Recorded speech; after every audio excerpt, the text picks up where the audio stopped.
Hi, I'm Terrance Afer-Anderson, and this is Biorhythms. We want to thank you for watching us and continue to tell all of your friends about this exciting new homegrown program produced right here in Hampton Roads. Biorhythms is brought to you by KRT LLC, providing full-service tank cleaning, painting, fire watch, and shipboard maintenance for marine, industrial, government, and commercial businesses. The KRT website is www.k-r-tllc.com, and you can call them at 757-228-3452. KRT LLC, your leading provider in quality shipboard solutions. And we have a very special woman with us today, a woman that I've known for a number of years now who happens to be the owner and the publisher of the New Journal and Guide, the oldest African-American newspaper in the state of Virginia and the third oldest African-American newspaper in the country. Brenda Andrews. Hello, hello, hello. I want to thank you so very much for joining us. Thank you. Thank you for inviting me. So let's get right into it, because I want everybody to know who you are. Where were you born? Where are you from? I'm a native of Lynchburg, Virginia. Lynchburg. Yes, I'm up from those mountains up there. And you went to, how long did you live in Lynchburg? Until I graduated from high school. I went to the public school, through the public school system. I was one of the children to desegregate the public school system in Lynchburg. And graduated from E.C. Glass High School as one of 4 blacks. 4 blacks out of how many students? About 2,500. 2,500. I want to talk about that a little bit more, but what was your early childhood like living in Lynchburg? Well, what kind of kid were you? Oh, I was one of those kids who enjoyed reading and being a little bossy because I've never known you to be bossy. No, not me, but I like to play school. You know, back then, you may remember, we actually played. Oh, yes. With things. We didn't have. Was wrong with us. We must. No. Well, I guess some of us we'd be called geeks today. I guess. Right. But I enjoyed being the teacher, and because I had more books, I guess, than anybody else, that I took that privilege of being the teacher. Why did you like reading so much? What did you get out of reading? I think reading just gives you the opportunity to move into a whole new world. I enjoy mostly nonfiction. I enjoy true stories as opposed to fiction reading. I like to learn. You learn by reading. It's a whole world, an adventure for me. You had to make that transition from being in essentially what was probably a segregated society to going to E.C. Glass High School. What was that like? Yes. Well, it was quite shocking, to be perfectly honest. Although we were prepared to go to an integrated or desegregated school because we envisioned ourselves perhaps as soldiers of the civil rights movement, and we were warriors on the battlefield, if you must. And so we expected to undergo the kinds of things that were being printed in the book, being called names, being called out of our name, and, even possibly some students experienced violence even, but we never experienced any of that in Lynchburg. We were more civil, but we did experience a lot of name-calling and a lot of emotional racism. When you walk in a room and people jump up and run across the room, and I think I wasn't prepared for the depth of, I don't know if it was so much hatred. Yeah. I don't think it was hatred. I just think we were dealing with people who had never been in an environment with people of color other than as people that worked for them, never as equals. And so there was that resistance to us as black people. How do you think that experience informed your life? How do you think it impacted? Did it? Surely it must have had some kind of impact on you. I'm sure it did impact my life. I think that as since then, it took me a while to get through some of that trauma, emotional trauma, but it made me a stronger person. I'd always been a leader, and so it just helped in that leadership quality that I had already had, those skills that I had.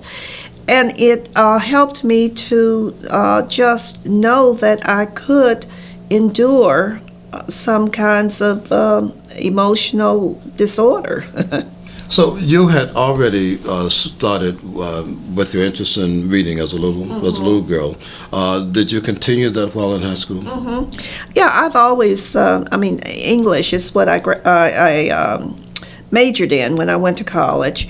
I've always had an interest in communications, the communication skills. And what did you go to school? What did you I go to college? started in Richmond at what was then Richmond Professional Institute, but now is known as Virginia Commonwealth University, the great big, every time I go there, I can't believe how it has grown and continues to grow every year.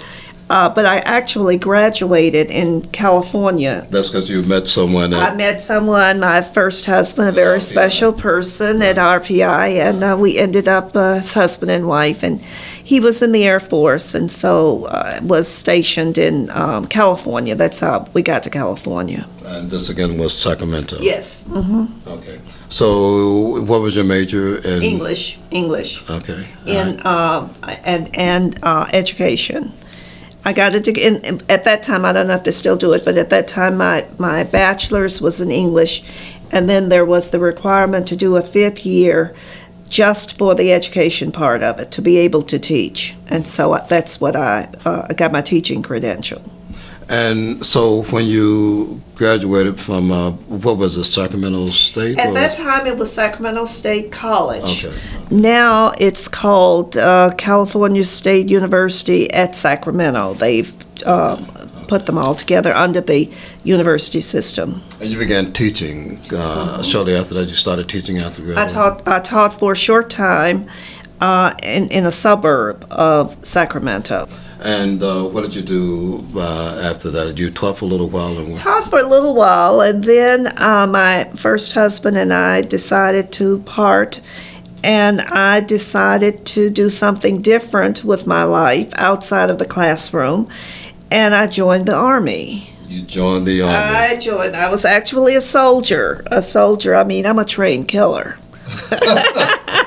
Well, I would never have known that. Okay. But actually, I injured my knee during basic training, which I think it was 9 weeks or something like that. And I injured my knee shortly after I started doing exercising. I slipped on the grass because we'd have to do exercises early when the dew was on the ground.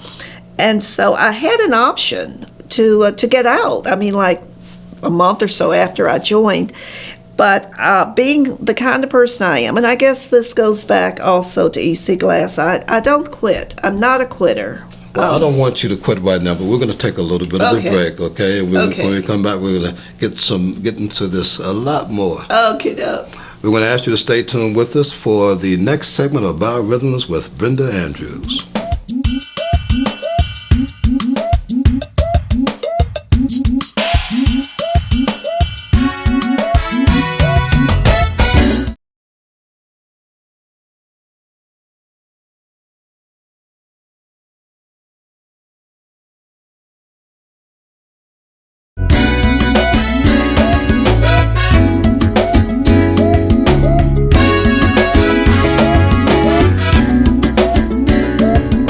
Welcome back. When we last were talking to Miss Andrews, she slipped and fell. And this is in basic training? In basic training, and I injured my knee, which required, I tore a ligament or something. Anyway, it required that I use crutches. And so I didn't want to leave the military because I'm not, as I was saying, once I start a project, I just like to finish it. And so in order to actually finish basic, I had to do certain things. I had to learn to throw grenades, and I had to learn to shoot a rifle, and I had to walk on 10-mile, they weren't hikes, but that's what what we call them. But, and I did that. I did that on crutches. Wow. But before I could graduate, I had to run without the crutches. I had to do the 2-mile run in whatever time it was at that time. And when I did that, I was just overwhelmed. Well, that gave you remarkable discipline for the rest of your life. Remarkable discipline, yes. So, after the military, well, let's continue. When you were in the military, you worked in public affairs? Mm-hmm. Yes, Tell us about that. I was in public affairs and stationed 2 years in Nuremberg, Germany. And what did you do there? I was the editor of the Post newspaper. Okay. And then I came back to the States, and I was at the Pentagon in Army News Service, which is comparable to the Associated Press wire service. The stories we wrote went out to all Army newspapers across the country and the world, actually. So the military played a pivotal role in your Yes. going into the press. Yes, well, that's where I really got my journalism training, because my degree and my teaching experience were in English, classroom English, grammar and writing and reading and that sort of thing, not journalism, though. The experience in the military, you were the editor of the Post newspaper, but you also did television and radio? Yes, well, as part of the public affairs field, we went to a training. We were trained in both print and broadcast media. And so, particularly when I was in Germany, I had opportunities to do radio as well as a little TV. Okay. A little. A little TV. So after the military, you decided you're living in Metro DC, working at the Yes, Pentagon, but something brought you to Hampton Roads. Yes, the need to make money to support myself and my son. Because after I got out of the military, I had planned and wanted to stay in the Washington, D.C. area. But it was a little expensive, and so I ended up here where I had family, I still have family in Hampton Roads. And I met the owner and publisher of the Journal and Guide, who was looking for someone with credentials such as I. And he hired me. I remember, and we joked for years, that I said I was looking for an opportunity. And I didn't know the wheels were rolling in his head that were saying, have I got an opportunity, a challenge for you? And it has been 32 years of a challenge at the Journal and Guide. What did you start out doing at the Guide? Started out, first title, I was actually hired to be the editor of the paper. But once I got on board, I became the assistant to the publisher, which put me in touch not only with the newsroom, but other aspects of the newspaper, the business office, advertising, and so forth. And I became the assistant to the publisher, and then the executive publisher, and in 1987, I became the publisher. And in 1991, I became the owner and publisher. Owner and publisher. Yes. Now, did you contribute at all as a writer to the Journal and Guide? Well, I've always done some writing, but not necessarily news stories. I've done editorials. I don't do as much writing as I'd like to, mainly because we have a very small staff, and timing does not allow me to do the kind of writing I'd like to do. But I still do. Especially if it's something that I feel very strongly about. What can you share about the new Journal and Guide that will make our viewers say, "Oh, I didn't know that"? Well, I think that most people don't realize that the Journal and Guide has an illustrious history. We have, if you can imagine, 114 years of contribution to the history of African Americans in this country. We've covered every major event in America that has significance to African American history over that 114 years. We sent correspondence to Europe in the 1940s, which was the heyday period of all black press, but particularly our newspaper. We had correspondents, we had reporters. We covered the maiden voyage of the first naval vessel that had a majority African American workforce. We were there in Scottsboro, the Scottsboro trial of the 1930s. That was such a significant, at that time, part of the history of lynchings, and we covered that. We covered the Great Migration. We've covered so much history in this country that, and the good thing is we're on microfilm, and our newspaper has digital files, so we're actually able to access that information via the computer. We're going to be right back in just a few.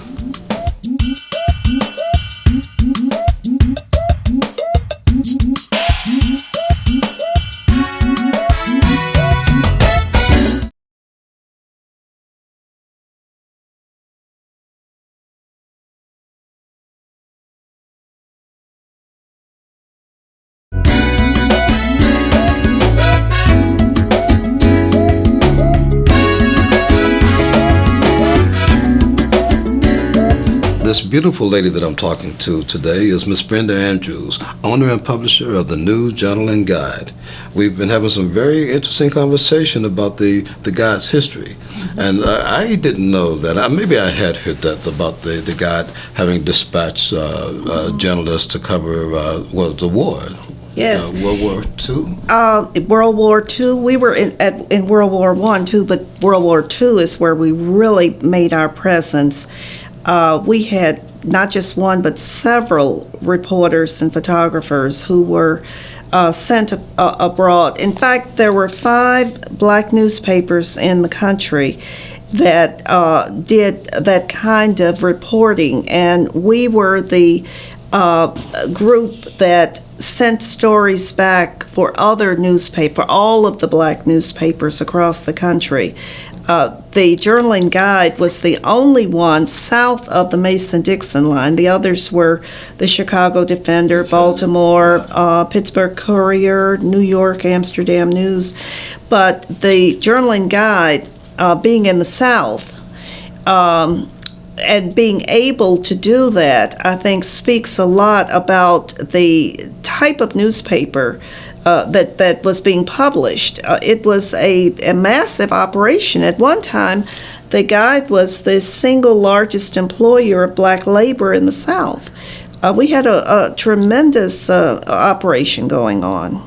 And it was founded by? It actually was founded by a group of men, a benevolent group, back in the late 1800s. 1900 is when it was a newsletter, and P.B. Young came on board as the editor of the newsletter for that group, and purchased it and turned it into a newspaper. Fantastic. So over all of those years documenting African American history. Yes. You spoke about your own experiences in desegregating E.C. Glass School in Lynchburg, but that kind of thing was going on here at the same time, and no doubt the Journal and Guide was covering those events as well. And not just the Journal and Guide wasn't covering only what was happening in Norfolk, it was covering all across the nation. It has always had a national focus as well as a strong local focus. So when did it become the New Journal and Guide?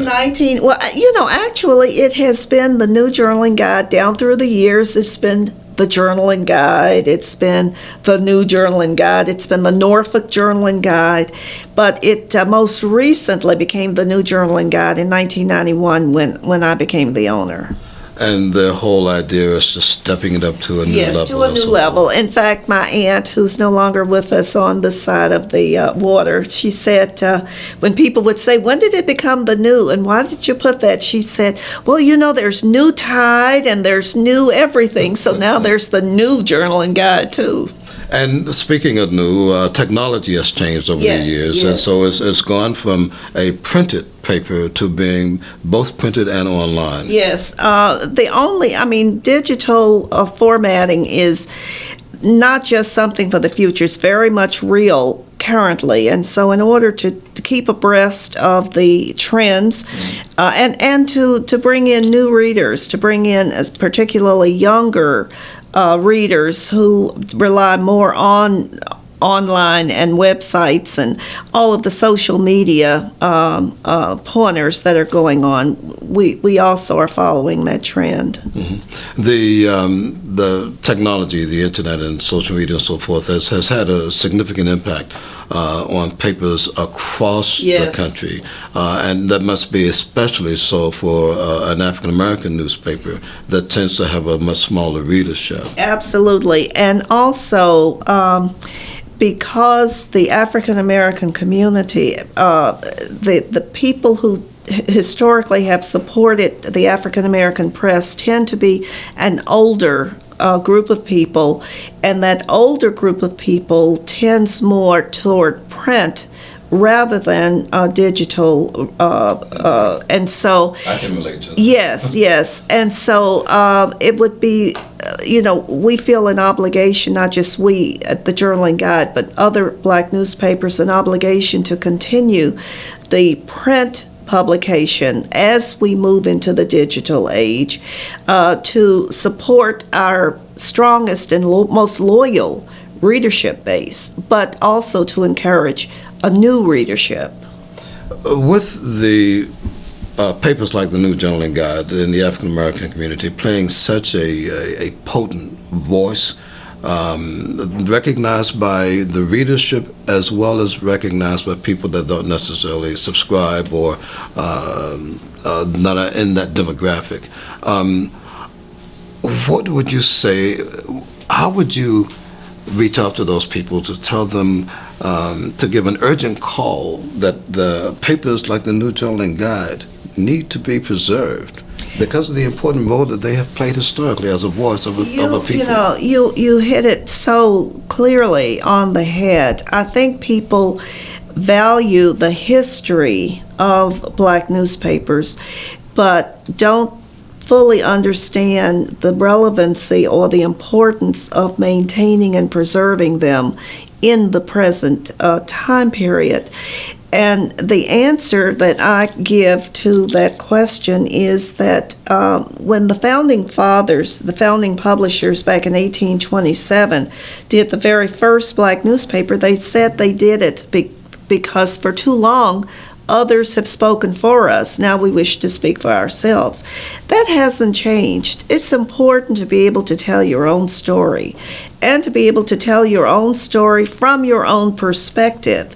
And getting that message across to people is a real challenge in the current age because oftentimes we don't understand how media and media images dictate and control how we are perceived, how we are presented, how we interact, and how we are allowed and empowered by what we do, and all of that feeds in together. Media is extremely, extremely important, and it's extremely important to own your own and to be able to tell your own story. And getting that message is a challenge. Thank you so very much for joining us. Thank you. Thank you. I want to thank you for joining us today for this edition of Biorhythms. Stay tuned and tell all of your friends that there's something exciting happening in Hampton Roads. Biorhythms.